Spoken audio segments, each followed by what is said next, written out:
Hello friends, today's topic is being unemployed life. Let's rant.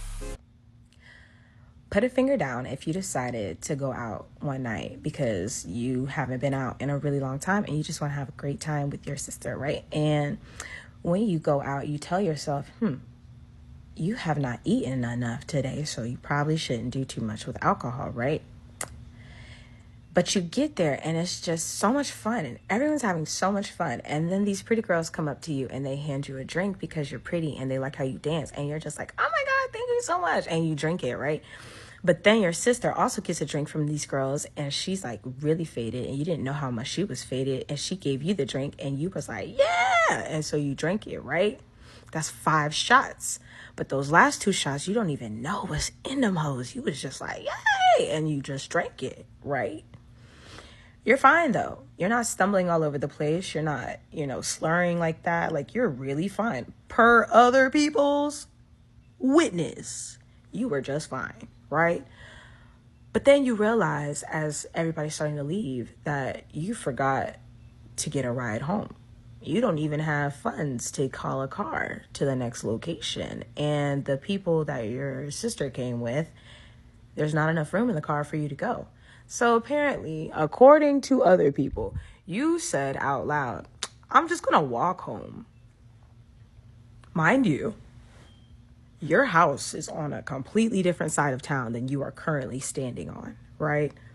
Like, walking wise would have been a 3-hour walk at 2:00 in the morning. But you are so certain that you're going to walk home, right? Like you said that with the utmost confidence. But the security guard walking by at that exact moment hears you say that and is like, oh, absolutely not, ma'am. I will be offering my services to take you wherever you need to go, but you are not walking. And I was like, hello? Looking at my sister like, hello, is this okay? And she's like, just as fucked up as you are. So both of y'all just look at each other. We, pull out the phone and start texting. And it's like, okay, I'll see you at the next location, right? I'm supposed to go to wherever she's going, right? You're supposed to go wherever she's going, right? You get in the truck. Or actually, he walks you to the truck, right? Last thing you remember is him saying, I think you should go home. And you say, okay, I can go home. You wake up in the morning, confused. Phone is missing. You have no idea what's going on, right? You start opening your computer. You're looking on your Find My, trying to find your phone. It says phone is here. Where is phone? Can't even play the sound for phone. Next thing you know, you hear a knock on the door, right? You go to the door. It's the man from the night before. You're like, oh my God, thank you so much. How did you even? And they were like, yeah, it dropped in the car and I saw it this morning, so I wanted to bring it back. And you're like, oh, thank you. You invite him inside. You guys are talking. You're trying to piece together your night, right? But he lets you know that he has somebody in the car waiting for him, so he's going to call you later, right?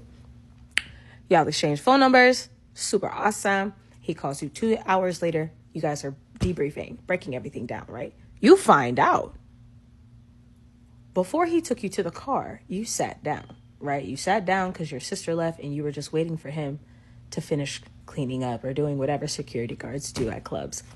While you were sitting down, the bottle girls at the club were laughing at you because you're drunk. And for some reason, they told the man to take you to the gas station right next door and leave you. Then one girl suggests, no, just call her a Lyft. And he says, yeah, I got so irritated with them, I decided to take you to my truck because I didn't want them to say anything crazy to you, because if they had, I probably would have swung on them, and I'm sorry for saying that, but I probably would have, because it was really, really weird. And the only other black bottle girl working there also did not like the comment that they made about you. So I just figured it was better to just get you out of there because you were actually just fine. There was nothing wrong with you. And now you're listening to this and you're just like, well, that's a place I will never go back to and get drunk at, right? Conversation flows. He's telling you a lot about himself. You're telling him a lot about yourself. It just seems like a nice conversation, but it gets to a point where you're like, I should probably clarify that I'm not flirting, right? Because it seems like he's flirting. So you go, hey, I really enjoy talking to you, but I do want to clarify, I'm not flirting. I just like this conversation and I think we could talk a little bit more. And he agrees. He says he's going to take a shower and y'all make plans to see each other later. He wants to cook dinner. You're excited. You're like, wow, how nice. Dinner. As you are excitedly telling your sister and other friends about this conversation and how nice this guy seemed, you start getting messages from him, like videos of himself, but not just any old video. You're getting videos with music behind it, which means he took time to edit that, right? Cute.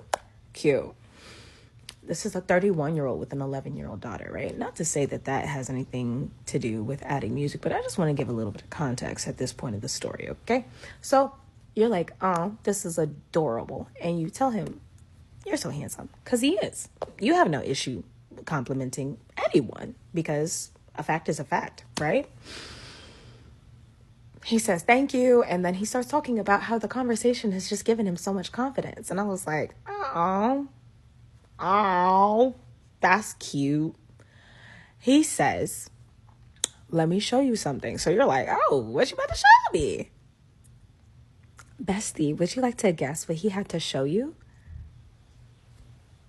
Fingers still up. Bestie, would you like to guess what he wanted to show you? Do you have it? Do you think you have it? Okay, cool. So immediately you're like, oh my God, sir, why would you send me that?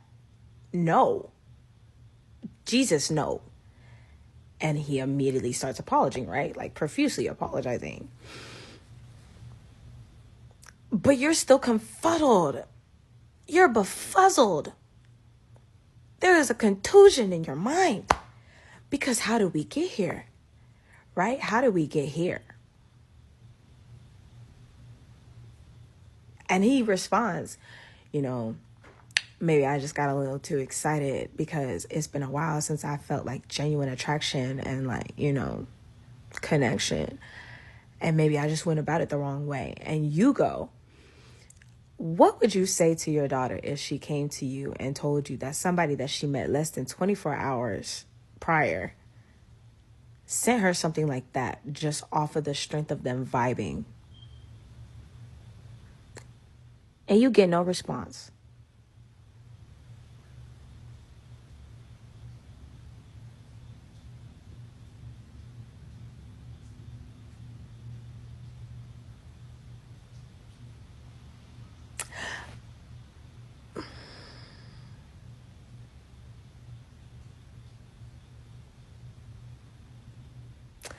Yeah, that's my story time. Life struggles I see. What do you think about this video? Thank you for watching. Until next video.